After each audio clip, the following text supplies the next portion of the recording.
Welcome back. The local initiative Support Corporation NYC supports local business to advance equitable development of historically underinvested neighborhoods.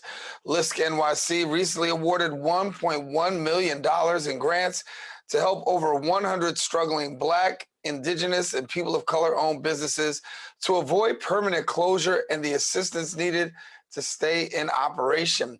Here now to share a little bit more is the executive director of Lisc NYC, Valerie White. And Valerie, glad to have you here on Open. Thank you for having me. And it's got to be an awesome feeling. I mean, having $1.1 million in grants, helping businesses during a time like this. We know that many people have had to close their doors, but the work that you've done has been able to actually keep doors open. Yes, thank you again. And we're very pleased at Lisc to have the opportunity to help these businesses that are located in these underserved communities. Many times the communities that we work, the commercial quarters, the businesses have been there for generations and are anchors of the communities that they're located in. They provide jobs, economic stability, and the like. So having the opportunity to provide this grant to them, but also the longer term programmatic aspects that come along with the grant are hugely important to us at Lisc, and we're just very happy to be part of keeping those businesses sustainable. What kind of requirements did you have for those who were seeking grant funding? We were looking for businesses that were located in the neighborhoods that were the most negatively impacted by COVID.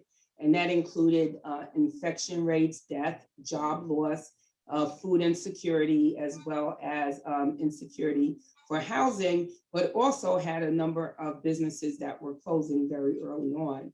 The businesses had to be owned by a minority or immigrant-owned businesses, less than $1 million in annual revenue, had less than 20 employees. So these are basically those very small businesses that may not have had the relationships, the banking relationships, or wherewithal or experience to go and apply for the PPP loan or the payroll protection loan, which we know wasn't getting to a lot of businesses in our community in any event. Yeah, and when we talk about small businesses, I mean, that is the lifeblood of America. And you don't have to have necessarily a multi-million-dollar business.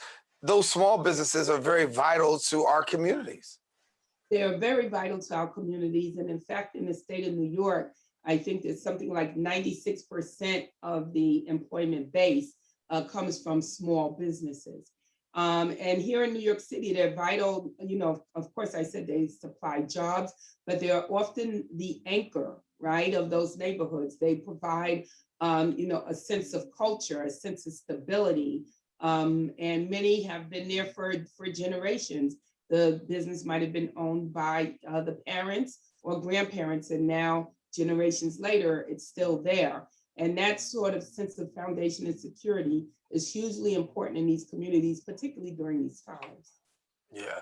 Talk to me about communities of color, because part of this grant, well, all this grant was really going to help those communities of color, indigenous people. What are some of the struggles that maybe the average person may not be so familiar with, that people that are from the indigenous community and communities of color have to face when it comes to this?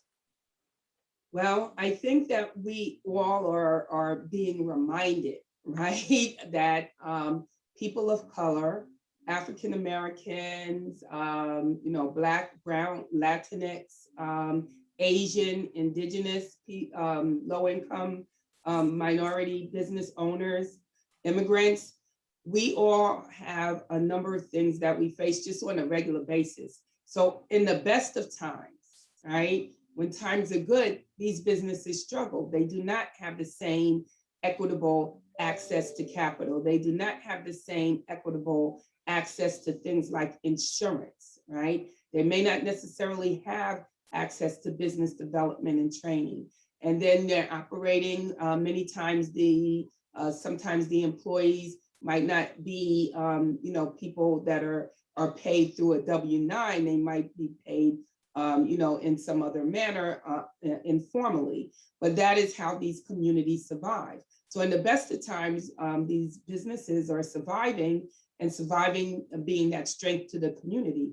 Once you had the pandemic and all of the negative parts of the pandemic was so much more overwhelmingly present in these communities, it just was a huge strike to the success and the continued continuation of businesses in these areas. So it was very important that we identified and targeted those areas, targeted those communities, targeted those businesses, and infused that capital to try to make a significant difference. Yeah. Give me a little bit about some success stories. I know that you've got a couple. Emilio Bakery, Super Bakery, I know is one of them.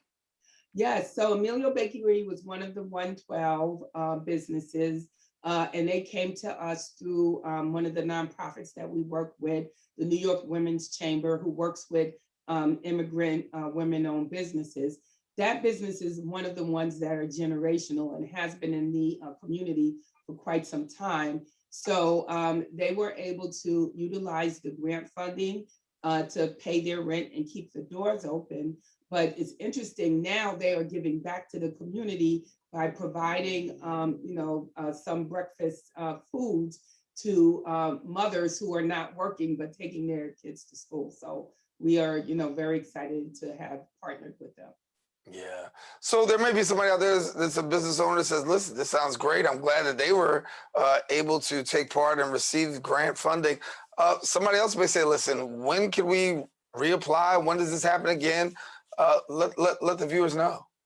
Well, we do have the continued support of the nonprofits, and that funding, we subgranted to the nonprofits to provide that funding on a regular basis.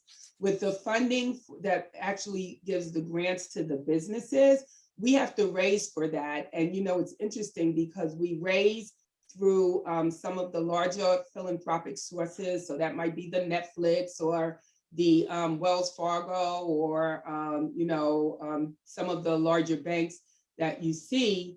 And the money, once we raise the money, it comes in and out. We don't keep it. We get it out to the community as quickly as possible. So right now I am in working with my team on the next phase of raising another $1 million so we can have the next cohort of 112 or whatever businesses. And we're hoping to be able to do that sometime in the summer. The one thing I will say is that when we do have a grantee that gets the grant, they are part of our family because this is our economic development platform for years to come. So we will always be there providing that technical assistance and support and stepping up to other sources of access to capital that have eluded minority businesses for decades. Now we are going to be able to assist to ensure that that is available to businesses on a regular basis so that they can be sustainable, not just now, but for years to come. Tell me a little bit about this, that in addition to the work that you do in terms of raising funds and getting those taken care of to get these grantees taken care of, you also raise awareness, and you raise awareness through advocacy and really raising your voice about many of the critical issues. What are some of the things that you are paying particular focus to in this season? Oh, there are a number of things. And again, just this past year has just reminded us how much inequity plagues all of us in this country and how difficult it is to have an equitable society. So we talk about the digital divide. Indeed, I have pinned a couple of op-eds to talk about that. And I think that that's primarily been on the forefront because people think about it in terms of education, which is hugely important because the children that are located in these very neighborhoods where the businesses are do not have the same access to broadband, many times do not have access to a computer or enough of a computer to learn remotely. But if you think about it, just in terms of digital access, we were moving to a virtual society anyway, but that was accelerated because of the pandemic. Now where it's not going to start to roll back, it's going to continue to go forward. So if we have a whole segment of society that either doesn't have access, doesn't have the training or experience utilizing the virtual world, or whose access is less, reliable than in other parts of the city, then you have shelled off an entire part of the community that won't be able to get services, do medical appointments, work virtually. And of course, education is a key part. So that's one of the areas that we speak very, very bluntly and strategically and deliberately on a regular basis. Valerie White, we got to leave it there, but thank you so much for joining us and the great work that's going on at Lisc. Thank you. Thank you for having me.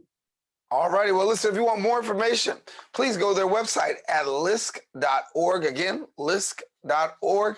We'll be back. We've got more show coming up. We'll be right back in a few.